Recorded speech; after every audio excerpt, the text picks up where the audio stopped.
From the Edge of the Web studios, here's what we're looking at this week. All right, so hey, welcome to the Site Strategics Digital Marketing Desk. This is the bonus news podcast and video for Edge of the Web Radio, episode 359. I'm your host, Erin Sparks. Joining me this week for his take on the digital marketing news is Martin Splitt, developer advocate over at Google. So thanks for joining us, Martin.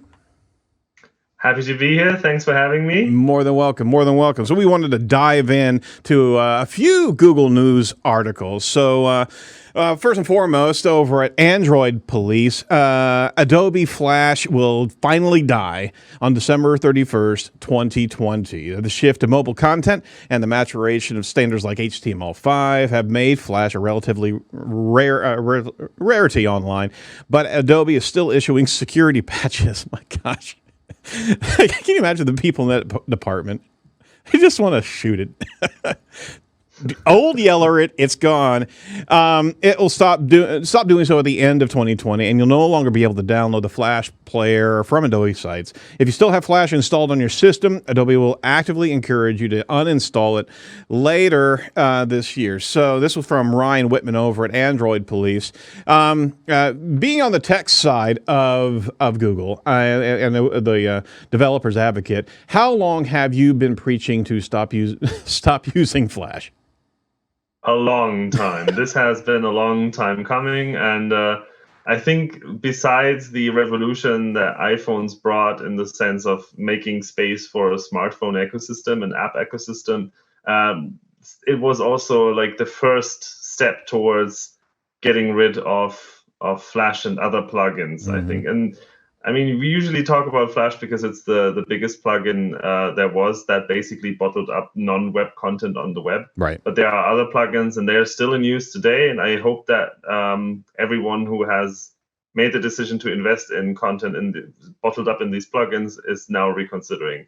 Some of the Java Nav applications, stuff like that. Any other plugins you want to mention right there? Silverlight, I think, was a thing yeah. that was Microsoft's attempt for this. That's right. I believe there was something else as well, but I can't remember it. And I think it's good that I can't remember any other plugins. No, you're right. I mean, Flash had its day, but as web content really needed to be digested and consumed by the bots, this literally is there's no time for it anymore. Please, if you have a website that still has Flash navigation, this is a public service announcement right here. You're doing yourself harm. Take it down. Put some text links. Do something besides JavaScript. But no. I didn't say that. Besides Flash. Oh my gosh, he probably would have reached through that camera and grabbed me if I said that. No, I'm nice. No worries. All right, so from Roger Monti over at Search Engine Journal, Google cautions against guest posting. This is what's really going on. Google's John Mueller, I think you know him, Martin. He actually stated on Twitter that Google not only frowns on guest posting for links, but has been devaluing them for the past several years. He also said that Google has years of data for training algorithms to catch and devalue guest post links. So that doesn't help the site rank better at all. So we've known this for a good long period of time, that guest posting and the flurry that was guest posting post Penguin, basically. It's no longer valued, hasn't been valued for years. Why is this still a practice? We don't know. But Martin, what are your thoughts about what John said in that respect? I think it's an important reminder, and I believe that a lot of people are looking for the easy solution, for a solution where you just like throw some money at someone and then magically your content ranks. If you want to do that, why don't you throw money at a good content strategist or a content writer or copywriter who can help you make your content better? Because then, surprise, surprise, you don't have to pay people to link to your website. You're absolutely right. And in the article deeper in, why guest posting is problematic, former Google engineer Matt Cutts wrote a blog post in 2014 announcing the guest posting was for links was over, and And the SEO community at large forgot his warning. After a few years, so-called white hat SEOs were advising how to use black hat scraping software to extract email addresses from websites and how to dump that data into email spam to auto-generate guest article outreach process. All right, so the time is now, guys. Stop with the guest posting. We're hearing it straight from Google. I mean, we've got them right here, right? And well, you're not Google, but you're certainly part of the core team here. Is stop doing this madness. It's disingenuous. It's lack of authenticity. It's gaming the system. There's nowhere now for SEOs to ever think that gamification is a strategy of SEO, good SEO. So please, just stop with the madness. All right, so quickly, we want to make sure we reference our great sponsor over at Ahrefs. We love what they do on their platform. They are continue to be a good sponsor for Edge. Ahrefs makes competitive analysis very, very easy. Their tools show you how your competitors are actually getting traffic from Google and why. You can see the pages, the content that send the most search traffic to them, the exact words that they're ranking on, and much more. So if you're not getting significant search traffic, Ahrefs tools can actually find you some great topics worth creating good content on. See, it's a research tool to write really good, valuable content. Right, Martin? Yeah, I haven't used the tool, but I guess content research never hurts. Absolutely, and we're not looking for any endorsements on the platform. But I mean, if you're going to do research on what's valuable out there, use some really good tools to do that. All right.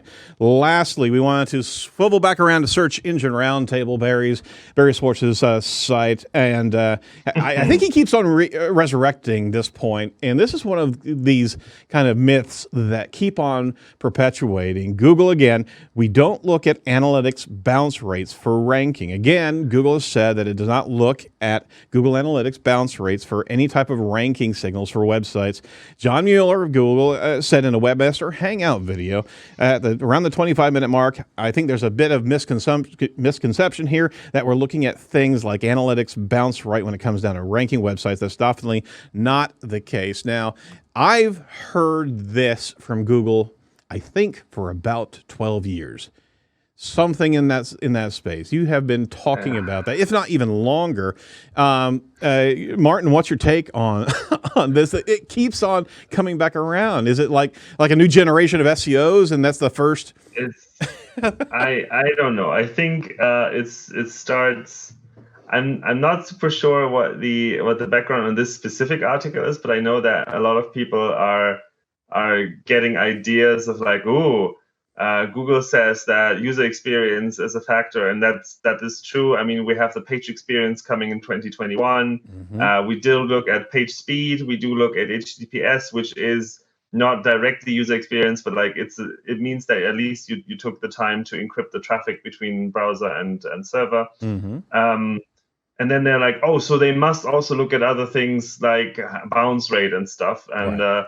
And they can totally use. I mean, it's Google Analytics. It's similar on the developer side of things. There is a web framework called Angular that is built by a team at Google, and then they're like, we're using Angular because we hope to have advantages over others in search. It's like, why would that be? Right. That's not only antitrust inviting, that's also just stupid. And if you look at metrics such as bounce rate or click through or whatever, they are so noisy. Even if we wanted to use them, they are not good metrics. Mm-hmm. No, we have better ranking factors for that. So. Absolutely, and I think it just goes to the misconception that if you use tools that Google provides, that you're playing in Google Sandbox, and there's some sort of merit system or something like that. If you use Tag Manager, that's not going to give you any type of good signals. If you're using Google Analytics, that's not going to get you points. And the other myth that's always around, if you're using Google Ads, right, there's that whole hill of beans. Yeah, that one does pop up a few times. Luckily, not as much anymore. Right. No, it doesn't help you. It does not help you. You can't buy search results in the organic search. That doesn't work. Right. We have the honest results policy. We do have lots of factors that go into ranking, and no. All right, so there's the news for us. We want to do a quick Google update. Here's an update for you for June 17th, 2020. We're doing this as consistently as we can whenever there are notable changes, and I'm not going to ask Martin for any comment regarding rank volatility. That's not his space, and I'm going to make sure I stay in the lane, okay? But June 10th, we did see with the tools that we have at our disposal some rank volatility. SEMrush actually had a pretty high spike, the largest spike since the May 4th Google algorithm core update rollout, running around a 6.0 volatility out of 10. So that was a pretty high spike. We had another one at the beginning of June, but we're calming down. We have some calm seas right now. There's no notable categories of content besides news, which is all over the place anyway. Over on Moz, we're at a nice, tranquil 74 degrees from the volatility over the last 30 days. But you can also see the spike. For those of you that are listening, sorry about that. We'll certainly point you over to the video in our show notes. But we've got a good calm sea right now. And on COG, it also confirms that we had a spike on June 10th. It could very well be considered, and I think there was also some chatter that this was the 1st and the 10th were some sort of additional final rollout from the May 4th algorithm, but I'm not going to ask Martin about that. So on the Rank Ranger side, we had the same volatility on June 10th, and if I could actually point out in the search engine basically the additional factors and features in search that Rank Ranger actually shows. We also saw a good sizable pickup of visibility in the local pack that has been growing since the June 10th change. So that's interesting enough. A lot of the other the other feature sets have remained relatively consistent through this last 30 days, but local pack is making a resurgence right there. So pay attention to your local rankings on a regular basis. All right, so that's it for Edge News this week. Be sure to check out the full interview with Martin Splitt that's going to be linked on this podcast. Be sure to like, comment, and subscribe to your our YouTube channel, not yours, ours, to get updated whenever we go live with our show. From all of us over at The Edge, stay safe and secure, and do not be a piece of cyber driftwood. We'll talk to you next week. Bye-bye.